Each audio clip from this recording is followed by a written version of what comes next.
Bueno, el míster nos dijo una palabra desde el principio de temporada que era crecimiento. Creo que el equipo ha crecido bastante en la primera vuelta. Le hemos competido a todos los equipos, no ha habido ningún equipo que haya sido muy superior a nosotros y eso es buena señal de que las cosas se están haciendo bien, de que estamos trabajando bien y que tenemos un buen equipo para hacer buenas cosas este año.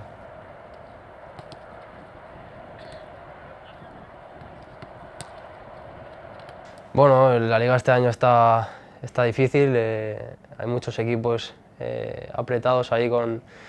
3 puntos arriba, 3 puntos abajo, una victoria te pone arriba y una derrota te pone abajo, sí que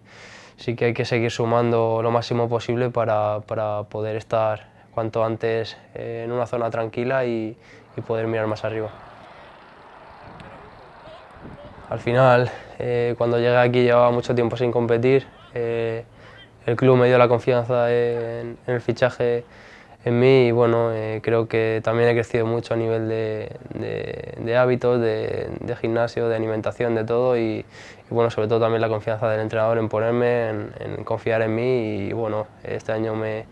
están saliendo las cosas bien, el equipo también está jugando bastante bien y bueno, muy contento por todo. Bueno, en esta categoría no hay ningún partido fácil, pero sí que es verdad que